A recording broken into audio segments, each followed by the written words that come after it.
आनंद झा पूछ रहे हैं फ्रॉग सेल सेट के बारे में। इस लेवल पे 5 साल के लिए देख सकते हैं क्या? ये इनका सवाल है, और ये इन्होंने खुद जो अपना ऑब्जर्वेशन किया है कि कंपनी पर कर्जा वर्जा है नहीं, प्लेज भी नहीं है, और कोई ऐसे ही कोई कंटेंजेंट लायबिलिटी कंपनी के ऊपर नहीं है। बढ़िया पॉजिटिव कैश फ्लो बना हुआ है, प्रमोटर होल्डिंग ठीक है। तो मोटा मोटी ये इन्होंने अपनी तरफ से झांक लिया है कंपनी के अंदर। आगे आप बताइए क्या दिखता है। ये कंपनी है क्या, ये तो पता नहीं मुझे। कंपनी का आइडिया तो नहीं है मुझे, लेकिन इसके फंडामेंटल्स जैसे आप रीड कर रहे हैं तो फंडामेंटल्स, लेकिन नहीं, फंडामेंटल्स मुझे लगता है इसके थोड़े प्राइसी हैं। 11/30/22 बहुत छोटी तो कंपनी है, होल्डिंग। सिर्फ हाँ, सिर्फ 500 करोड़ रुपए की कंपनी है अभी।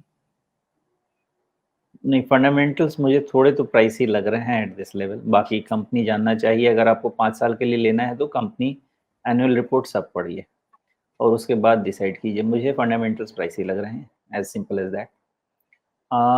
फ्रॉग सेल सेट अभी करेक्शन तो ट्रिगर्ड है इसमें। ओके, ये करेक्शन खत्म तभी होगा जब ये 345 के ऊपर क्लोज होना शुरू करे, तब आप मान सकते हैं कि जो भी इसका लेटेस्ट लो रहे, मान लेते हैं कि 306 का लो है, जो भी है वो जब तक मेंटेन रहेगा, अगर 345 क्रॉस होता है तो ये फिर अनदर अप साइकिल में आएगा। मतलब क्या बनाएगा, हायर लो बनाएगा। ओके, जब तक वो नहीं होता है करेक्टिव मोड ट्रिगर्ड है, कब तक होगा नहीं पता है मुझे। मुझे थोड़ा सा वैल्यूएशन प्राइसी जरूर लगता है। जी। यहाँ पर सुमेश एक बात बताइए कि ये अगर जो मोबाइल सर्विस प्रोवाइडर्स हैं उनके लिए ये काम कंपनी काम करती है, उनको अपनी सर्विसेज देती है, तो और साइज बहुत छोटा है इनका, और सेल्स के नंबर जो देख रहे हैं हम, वो स्टैग्नेंट हैं। उनमें कोई खास हमें ट्रेंड नज़र नहीं आ रहा है कि ये बढ़ रहा है या घट रहा है। कभी आपको लगेगा घट रहा है, कभी लग रहा है बढ़ रहा है, लेकिन मोटे तौर पे एक रेंज के अंदर स्टैग्नेंट है।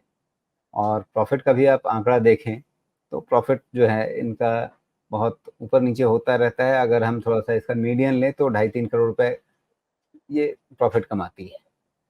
तो जब हमें इतनी छोटी कंपनी में इंटरेस्ट तब बनना चाहिए जब हमें वैसा ग्रोथ दिख रहा हो। जब ग्रोथ नहीं है, इतनी छोटी कंपनी है, हम क्यों झूठ मूठ का रिस्क लें अपने ऊपर।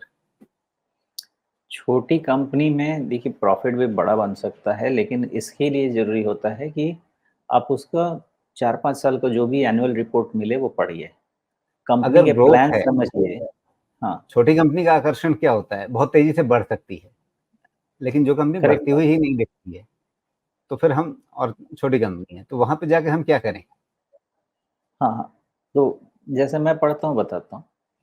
500 करोड़ की कंपनी है, अगर आपको 150 करोड़ की जगह किसी दिन आपको साल का 300 करोड़ का सेल्स हो गया, कोई नहीं जानता है, बहुत आसानी से मिल सकता है अगर आपके पास कैपेसिटी है तो। लेकिन अगर आप इस कंपनी का, या तो आपको कंपनी अच्छे से पता होना चाहिए, मैनेजमेंट आपको कॉन्फ्रेंस कॉल करे, आपको अपना अपडेट दे, आपके सवालों का जवाब दे। नहीं तो क्या कर सकते हैं, अपना 3-4 साल का एनुअल रिपोर्ट पढ़ लीजिए और हर पिछले साल के एनुअल रिपोर्ट की बात को अगले साल, 1 साल बाद वाले एनुअल रिपोर्ट से कंपेयर करने की कोशिश कीजिए कि कंपनी जो कह रही है कि उस तरीके से काम हो रहा है कि नहीं, उनके जो सपने हैं वो उस तरह से चल रहे हैं कि नहीं। फिर उसके बाद आप इसको सेक्टर टेलमेंट से भी ठीक, चाहे कितनी भी अच्छी कंपनी होगा, सेक्टर टेलमेंट मिल गया तो मैनीफोल्ड ग्रोथ हो सकता है। अगर सेक्टर टेलमेंट नहीं है तो भी ग्रोथ होगा, लेकिन जो मैनीफोल्ड होना है उतना शायद नहीं होगा, कुछ एक्सेप्शंस हो सकते हैं। और वो एनालिसिस कीजिए, अगर वैसा लगता है कि कंपनी कर पा रही है और आगे के इसके प्लान्स हैं ग्रो करने के, बने रहिए, पैरामीटर्स रीड कर लीजिए। नहीं तो बिना इन्फॉर्मेशन के 500 करोड़ की कंपनी में मुश्किल है काम करना। हो सकता है अभी ग्रोथ नहीं हो सकता है इनका अभी कैपेक्स ही चल रहा हो, ऑपरेटिंग लीवरेज आना ही बाकी हो। तो अगर उसके बाद, जैसे बहुत सारी कंपनीज में मैंने देखा है,